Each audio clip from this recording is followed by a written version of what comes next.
One game made $20 billion in a single year. Not over a decade, not across multiple franchises, and it almost didn't happen at all. This is the story of how a struggling survival game became the most profitable entertainment phenomenon in history, and why the numbers behind it will blow your mind. Fortnite didn't start as the game you know today. Back in 2011, Epic Games had a completely different vision. They wanted to create something that blended Minecraft's building mechanics with intense shooter combat.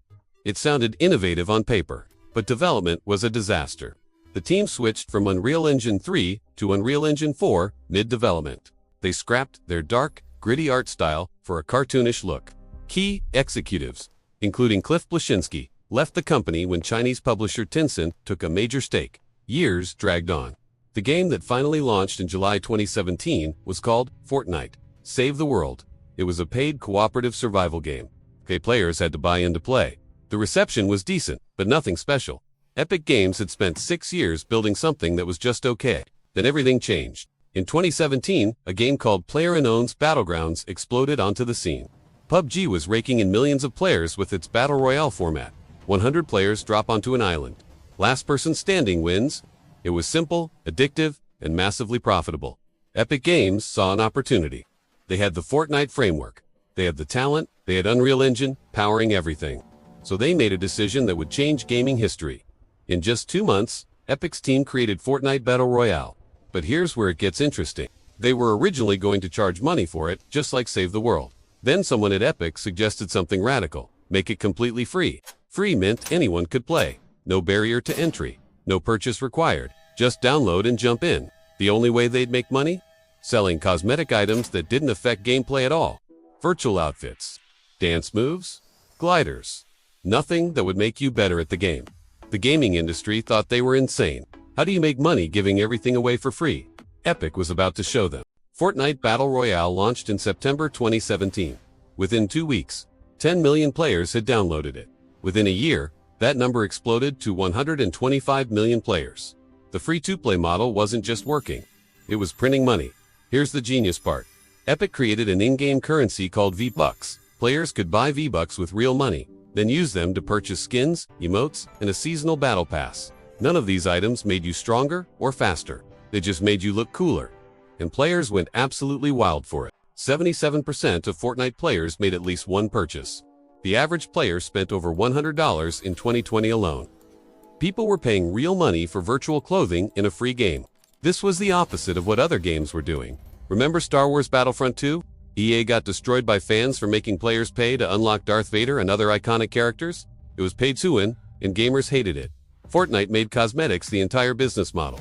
You couldn't buy victory. You couldn't buy skill. You could only buy style. And that made all the difference. The money started flooding in. In 2018, Fortnite generated $5.4 billion. Let that sink in. A game that was free to play made over $5 billion in its first full year. But that was just the beginning. The numbers kept climbing. In 2019, another $3.7 billion. In 2021, $5.8 billion. And then came 2022. The peak year of $20 billion. In 12 months, to put that in perspective, the entire Marvel Cinematic Universe made just over $2 billion in 2022. Fortnite, a single video game, made 10 times that amount. It became one of the most profitable pieces of entertainment ever created. The impact on the gaming industry was seismic. When court documents revealed Fortnite's revenue breakdown, the numbers told a fascinating story. PlayStation 4 players accounted for nearly half of all revenue, 46.8%. Xbox One contributed another 27.5%. Console gamers were the financial backbone of Fortnite. While everyone focused on PC streamers and mobile players, it was console owners quietly spending billions on virtual dance moves and character skins. The success created real fear among competitors. Activision Blizzard, one of gaming's biggest publishers, saw their market value drop by $6 billion as investors worried Fortnite would cannibalize their profits. But Epic Games wasn't satisfied with just dominating consoles and PC. They wanted mobile dominance too. By 2020, Fortnite on iOS had amassed 116 million registered users. Mobile players had spent over $1.1 billion on the platform. Then on August 13, 2020, Epic made a move that would cost them everything on mobile. They implemented a direct payment system in the iOS version, bypassing Apple's 30% fee.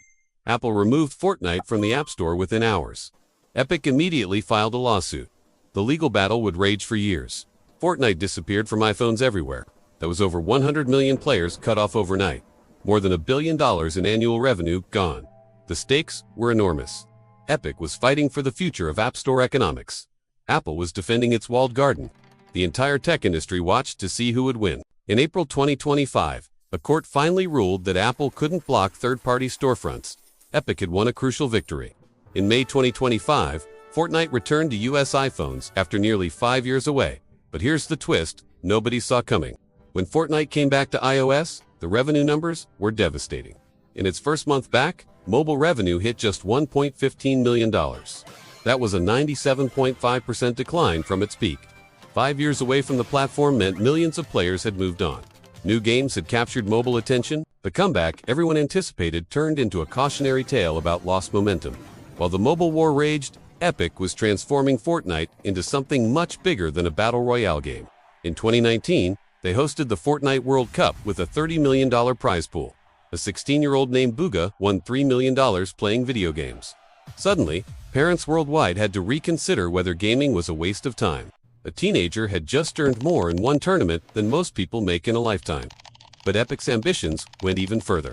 In April 2020, they hosted a virtual concert with Travis Scott inside Fortnite. 12.3 million players logged in simultaneously to watch, not to play, not to compete, just to experience a shared moment.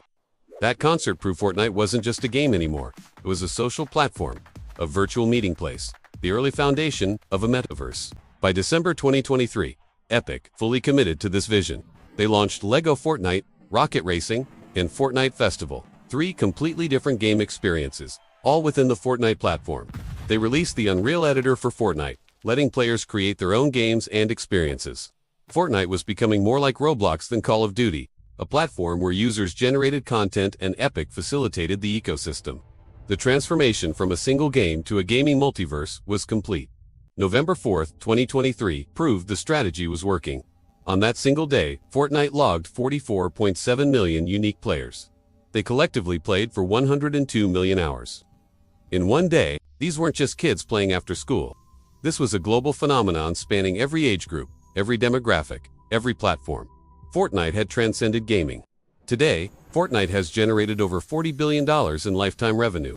It maintains over 110 million monthly active users. Over 650 million people have registered accounts. The United States alone accounts for 108 million players, more than a fifth of the total player base. The numbers are staggering no matter how you slice them. What started as a desperate 2-month project to compete with PUBG became the most financially successful video game in history. A game that almost got sold as a paid add-on. A game that executives nearly abandoned. The lesson isn't just about making something free. It's about understanding what people actually want to pay for. Epic realized players would spend more money on self-expression than they ever would on competitive advantages. They turned virtual identity into a business model. They made looking unique more valuable than winning. And in doing so, they created a $40 billion empire built entirely on cosmetics, concerts, and community. The original Save the World mode that took 6 years to develop. It's still there, but almost nobody plays it. The passion project that took 2 months to build. It changed entertainment forever. That's the billion-dollar lesson. Sometimes the side project becomes the main event. Sometimes giving everything away for free makes you richer than charging for anything. And sometimes a cartoon shooter about building forts and dancing becomes the most profitable game ever made.